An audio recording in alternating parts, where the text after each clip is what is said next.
we kind of talked about a little bit of caring. I think Simon started something, and I've been, for those who don't know me, does everybody know me? There's a couple of people who don't know me, but I've been in business now. It's no longer a startup. It's been 10 years. I've been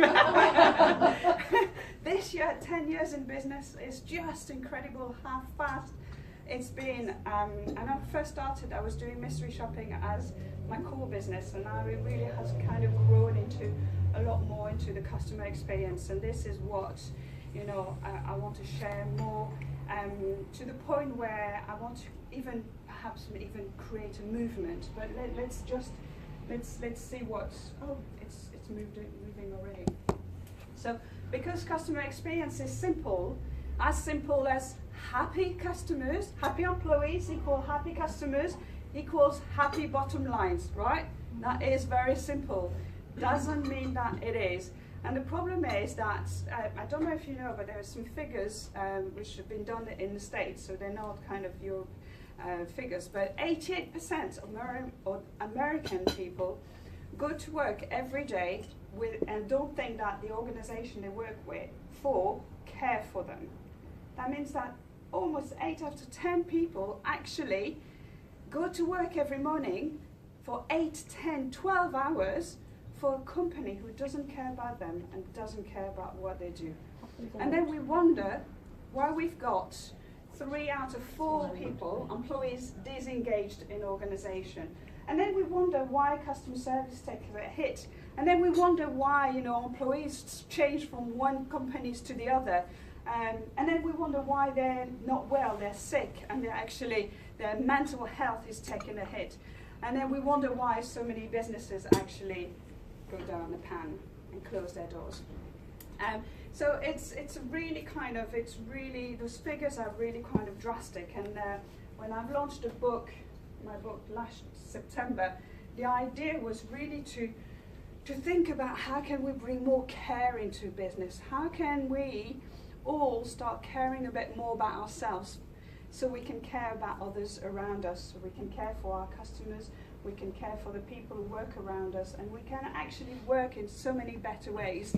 Companies like Zappos, and you know, I'm following Bob Chapman. If you don't know him, just kind of look at his YouTube videos. He calls it truly human leadership, and I'm kind of calling it caring service culture. How can we bring more care in our business by creating more care, creating a culture which will bring people to actually care more about what they do and how they're being treated. So this is the spiral, really. You know, if you have a caring service culture, you will have a healthy environment, you will have engaged employees, loyal customers, which will give you exponential profit growth and thriving businesses.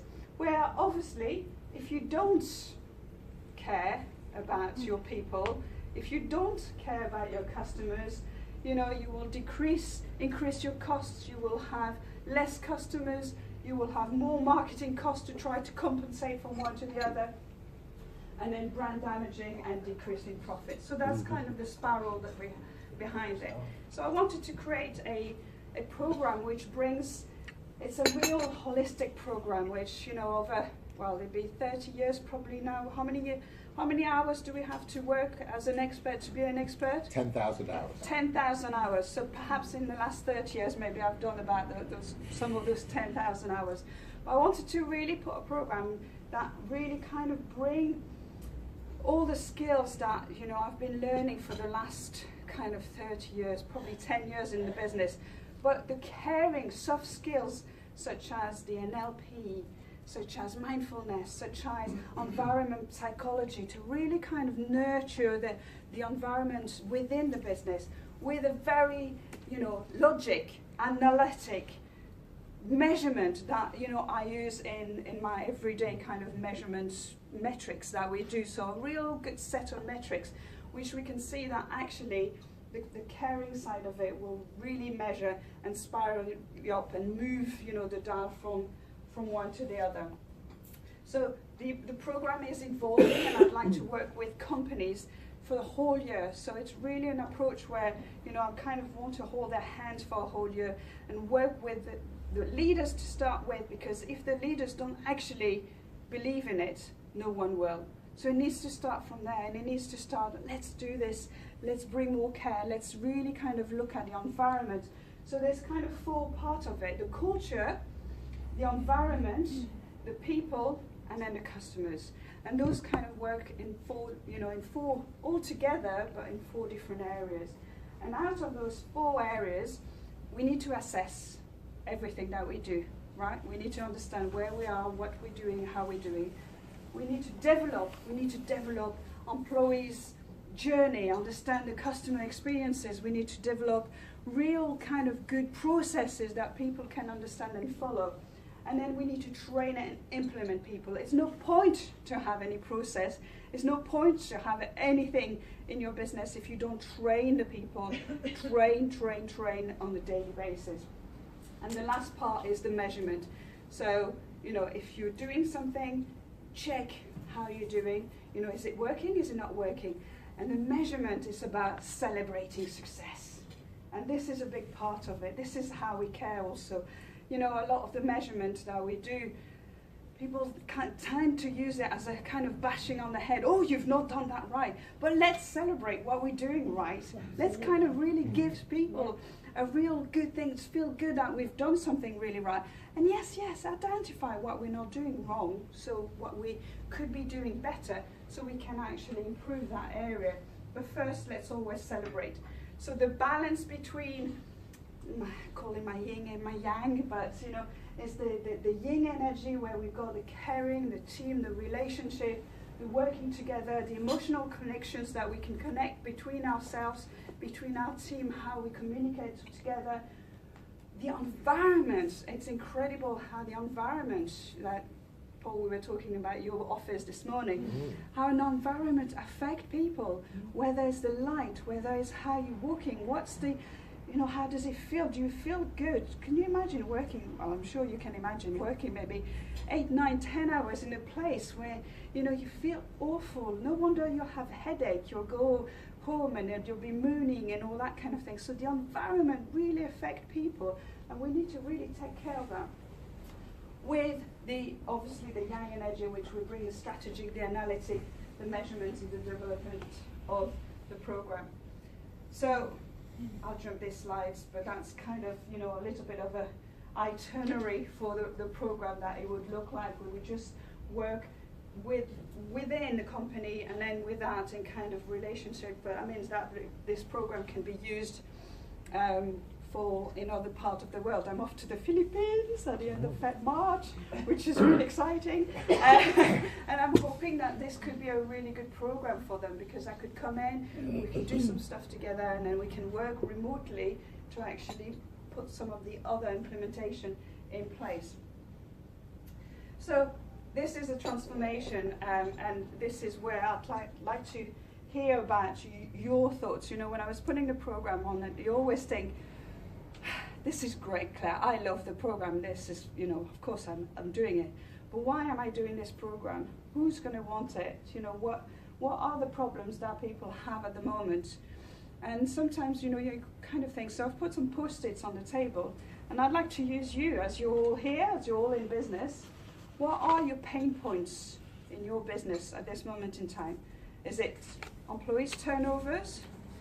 Is it your business maybe not performing as well as it could be? Is it that you've got employees turnover too high? What is the problems that we have? And it's something we are not measuring here in Jersey. That measurement, 88% in the state, would it not be quite incredible to actually see if we could get some kind of measurement here in Jersey for our local economy? How do we care? How do we feel that we're being cared of? How are we feeling valued in our businesses, and how can we change that?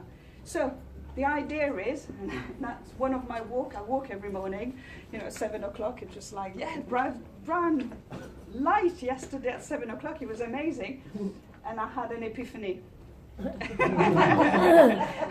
the light.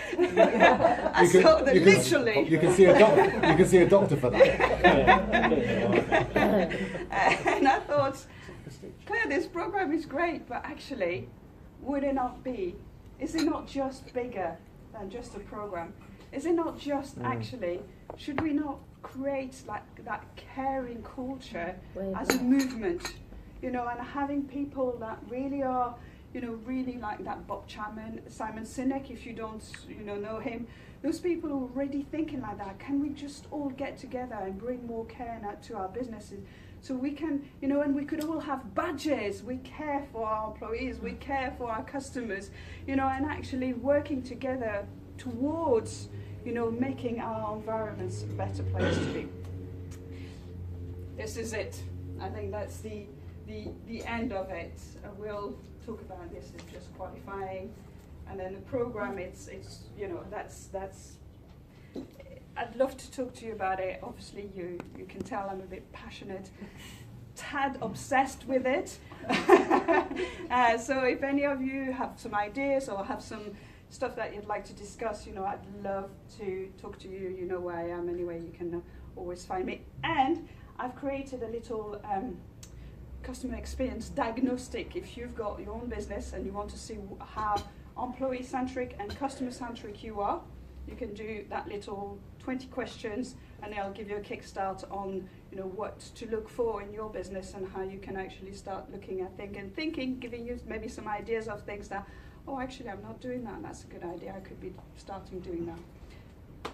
Voila. Okay.